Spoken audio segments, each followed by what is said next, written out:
தேர்தலுக்கான வாக்குப்பதிவு ஏப்ரல் 23 நடக்க இருக்கு. இதுக்கான வேட்புமனு தாக்கல் மார்ச் 30 தொடங்கி ஏப்ரல் 6 வரைக்கும் நடக்கும் அப்படின்னு அறிவிக்கப்பட்டிருக்கு. இதுக்கு விரல் விட்டு எண்ணக்கூடிய அளவுக்கு தான் நாட்கள் இருக்கு. ஆனா தமிழக அரசியல் கட்சிகளும் விழிப்பிதுங்கி நிற்கு. ஆளும் திமுக கூட்டணி, எதிர்கட்சியான அதிமுக கூட்டணி, எப்பவுமே தனித்து நிற்கக்கூடிய நாம் தமிழர் கட்சி, புதிய வரவான தாவேகனு அனைத்து தரப்பும் ஸ்டார்டிங் ட்ரபிள்ல திகைத்து போய் நிற்கிறாங்க.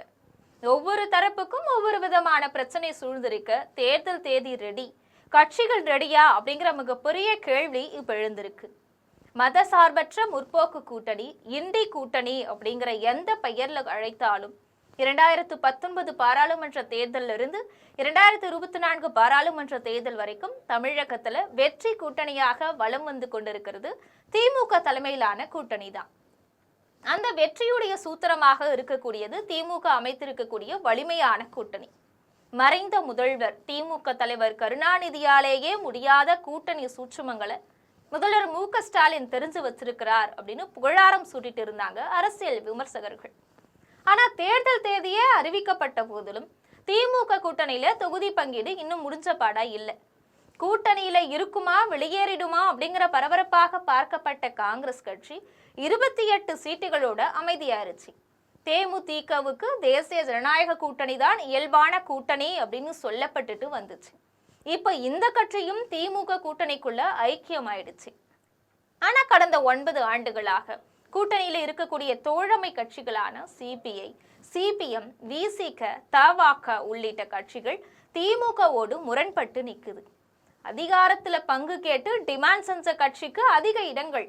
போன வாரம் வரைக்கும் எதிர்த்துட்டு இருந்த தேமுதிகவுக்கு ராஜ்யசபாவில் இடம். ஆனா நெருக்கடியான காலங்கள்ல தோளோடு தோள் நிற்கும் கட்சிகளுக்கு குறைவான இடமா அப்படின்னு போர்க்கொடி உயர்த்துறாங்க. அதே வேளையில என்ன ஆனாலும் கூட்டணியை விட்டு இந்த கட்சிகள் செல்ல மாட்டாங்க அப்படிங்கிறத உறுதியா சொல்ல முடியும். விசிகவுக்கு 7 அல்லது 8 இடங்கள், கம்யூனிஸ்டுகளுக்கு கடந்த தேர்தலில் ஒதுக்கின இடங்களே அப்படின்னு பங்கிட்ட சுமூகமா முடிச்சுக்கிட்டாலும் களத்துல சிறுத்தைகளும் தோழர்களும் உற்சாகமா வேலை பார்ப்பாங்களா அப்படிங்கிறது $1,000,000 கேள்வியா தான் நிக்குது. இன்னொரு பக்கம் 28 தொகுதிகள் வாங்கிட்டோம், ஆனா வெற்றிக்கு சவாலான தொகுதிகளை ஒதுக்கிட்டா என்ன செய்யறது அப்படின்னு காங்கிரசும் கலங்கி நிக்குது. தேமுதிகவுக்கு கூட்டணியில் இருக்கக்கூடிய மற்ற கட்சிகளுடைய ஒத்துழைப்பு எந்த அளவுக்கு இருக்கும் அப்படிங்கிற சந்தேகமும் எழுந்திருக்கு. கடந்த காலங்களில் இல்லாத அளவுக்கு திமுக எதிர் காங்கிரஸ், விசிக எதிர் காங்கிரஸ், கம்யூனிஸ்ட் எதிர் காங்கிரஸ் அப்படின்னு கடந்த சில மாதங்கள்ல திமுக கூட்டணிக்குள்ள ஏகப்பட்ட கருத்து போர்கள் நடந்துட்டு இருக்கு. திமுக கூட்டணி உற்சாகமா தேர்தல் வேலைகளை தொடங்க இதெல்லாம் முட்டுக்கட்டையா நிக்குது. ஒரு பக்கம் கூட்டணி கட்சிகளுடைய போர்க்கொடினா, இன்னொரு பக்கம் திமுகவில் நடக்கக்கூடிய உட்கட்சி பஞ்சாயத்துகளும் முதல்வர் ஸ்டாலினுடைய உற்சாகத்தை கெடுக்குது. ஒரு வருஷத்துக்கு முன்னாடி வரைக்கும் மறுபடியும் நமக்கு தான் சீட்டு அப்படின்னு நம்பிட்டு இருந்த சிட்டிங் எம்எல்ஏக்கள்ல நிறைய பேருக்கு மாற்று கட்சிகள்ல இருந்து வந்தவங்க புதுசா கூட்டணிக்கு வந்தவங்களுடைய போட்டிகளால சீட்டு கிடைக்குமா அப்படிங்கிற மிகப்பெரிய சந்தேகம் தான் எழுந்திருக்கு. சிட்டிங் எம்எல்ஏக்கள்ல 30 பேருக்கு, ஏன் ஒரு சில மாவட்ட செயலாளருக்கே சீட்டு இல்லை அப்படிங்கிற தலைமையுடைய எச்சரிக்கை உடன்பிறப்புகளுக்கு கிளிய உண்டாக்கி இருக்கு. யார்கிட்ட நீங்க சிபாரிசுக்கு போனாலும் முடிவெடுக்க போறது நான் தான் அப்படின்னு சமீபத்துல நடந்த மாவட்ட செயலாளர்கள் கூட்டத்துல முதல்வர் கடுகடுக்க தூக்கத்தை தொலைச்சிருக்கிறாங்க பல நிர்வாகிகள். அதனாலேயே இன்னும் வேலைகளை தொடங்காம இருக்கிறாங்க அப்படின்னு தகவல்கள் வெளியே வருது.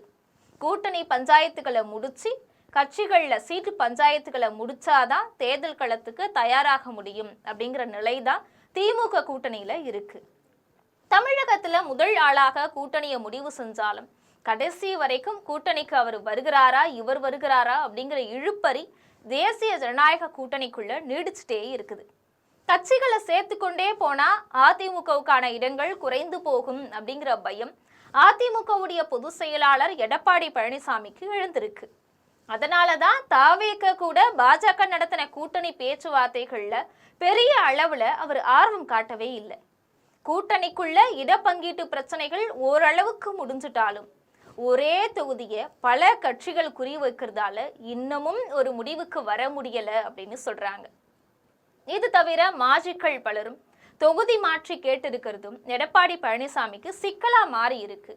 அதோட கூட்டணியில தமிழ் மாநில காங்கிரஸ், இந்திய ஜனநாயக கட்சி போன்ற கட்சிகள் தனி சின்னத்துல நிற்கிறதுக்காகவும் புரட்சி பாரதம், பூவை ஜெகன்மூர்த்தி அதிக இடங்கள் கேட்டும் போர்க்கொடி உயர்த்தி வரதா தகவல்கள் வெளியாகிட்டு இருக்கு. அதை விட கூட்டணியில பெரும்பாலான கட்சிகளுக்கு யார் செலவு செய்யறது அப்படிங்கிறதுலயும் மிகப்பெரிய விவாதம் உண்டாகி இருக்கு. காரணம் என்னன்னா, 2021 சட்டமன்ற தேர்தலின் போது ஆளுங்கட்சியாக இருந்த அதிமுக பண விவகாரத்துல களத்துல புகுந்து விளையாடுச்சு.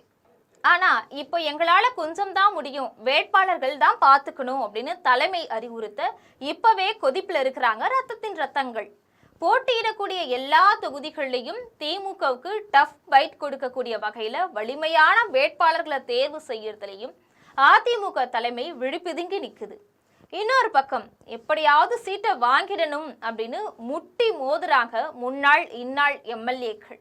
அதுக்காக முன்னாள் அமைச்சர்களை நோக்கி பலர் படையெடுக்க இந்த முறை நம்ம கையில எதுவுமே கிடையாது. உங்களுக்கு என்ன பொறுப்பு கொடுத்திருக்கிறனோ அதை மட்டும் பாருங்க, மற்ற விஷயங்களை நான் பாத்துக்கிறேன்னு கராரா சொல்றாரு பொதுச் செயலாளர் என அவர்களும் கையை விரிக்க அப்செட்ல இருக்கிறார்கள் அதிமுக நிர்வாகிகள். பாமகவை எடுத்துக்கிட்டா கட்சியுடைய மாவட்ட செயலாளர், மாநில அளவிலான நிர்வாகிகள் அன்புமணி பக்கம் இருந்தாலும் களத்துல வாக்கு சேகரிக்கக்கூடிய படை இன்னமும் ராமதாஸ் பக்கம் தான் நிக்குது அப்படின்னு சொல்றாங்க. அதை புரிஞ்சுக்கிட்டதாலதான் ராமதாஸையும் எப்படியாவது தங்க பக்கம் இழுக்கணும் அப்படின்னு முயலுது அதிமுக தலைமை. ஆனா தனி சின்னத்துல நிற்க வேண்டும் அப்படின்னு அன்புமணி தரப்பு நிபந்தனை விதிக்க அதை ஏற்க மறுத்துருச்சு ராமதாஸ் தரப்பு. இன்னொரு பக்கம் பாஜகவுக்குள்ளும் இளைஞர்களுக்கு, புதியவர்களுக்கு வாய்ப்பு வழங்கணும் அப்படிங்கிற குரல் எழுந்திருக்கு. அதுவும் வெற்றி வாய்ப்புள்ள தொகுதிகள்ல அப்படிங்கிற நிபந்தனையோட. பிரதமர் மோடி 3 முறை தமிழ்நாட்டுக்கு வந்து கூட்டணி கட்சி தலைவர்களோட கை குலுக்கிட்டு போனாலும் இன்னமும் தன்னம்பிக்கை குறைவாகத்தான் இருக்கிறாங்க தலைவர்கள். தமிழக அரசியல் களத்துல எல்லா கட்சிகளுக்கும் முன்பாக 234 தொகுதிக்கும் வேட்பாளர்களை அறிவித்த கட்சி அப்படிங்கிற பெருமை நாம் தமிழர் கட்சிக்கு இருக்கு. ஆனா அறிவிக்கப்பட்ட வேட்பாளர்கள்ல பலரு கள செயற்பாட்டாளர்களாக இல்லாம இருக்கிறதும், பெரும்பாலானவங்க பொருளாதார ரீதியா பின்தங்கி இருக்கிறதும் தேர்தல் களத்துல ஒரு சுணக்கத்தை உண்டாக்கி இருக்கு. 234 வேட்பாளர்களுமே பட்டதாரிகளா இருக்கிறாங்க. ஆனா அவங்கள பலர் தேர்தல் களத்துக்கு புதியவங்க. திமுக, அதிமுக போன்ற கட்சிகள்ல இருக்கிறவங்க தேர்தல் காலத்துல மட்டும் இல்லாம எப்பவுமே களத்துல இருப்பாங்க. அதனால அவங்க குறுகிய நாட்கள் இருந்தாலும் கூட சமாளிச்சிருவாங்க. இது தவிர பொருளாதார ரீதியாகவும் வலிமையாக இருக்கிறவங்க. ஆனா நாம் தமிழர் கட்சியுடைய சார்பில் இப்போ நிறுத்தப்பட்டு இருக்கிறவங்கள நிறைய பேர் அதே பகுதியை சேர்ந்தவங்க கிடையாது. பொருளாதார ரீதியாக வலிமையானவர்களும் இல்லை அப்படின்னு சொல்றாங்க.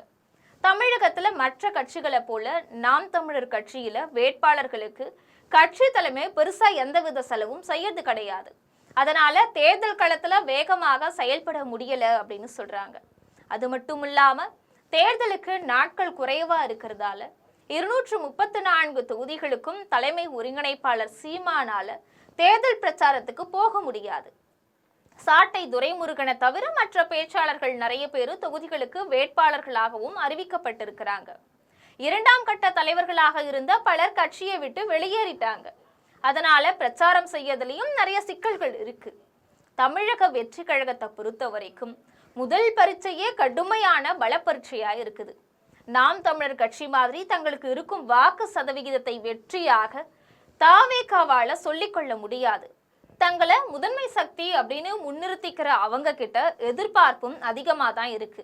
தமிழக அரசியல் களத்துல அதிமுகவுடைய இடத்தை பிடிக்க போராடக்கூடிய தாவேகாவுக்கு ஓரளவுக்கு கட்டமைப்பு இருந்தாலும் 234 தொகுதிகளையும் தேர்தலை எதிர்கொள்ளக்கூடிய அளவுக்கு வலிமையான வேட்பாளர்கள் கிடையாது. அதனால குறிப்பிட்ட தொகுதிகளை தவிர யாரை வேட்பாளரா நிறுத்துறது அப்படிங்கிற மிகப்பெரிய குழப்பம் கட்சியில இருக்கு. நாம் தமிழர் கட்சியிலேயாவது தொடர்ச்சியா தேர்தலை எதிர்கொண்ட அனுபவமாவது நிர்வாகிகளுக்கு இருக்கு. ஆனா புதிய வரவான தாவேகாவுல அதுவும் கிடையாது.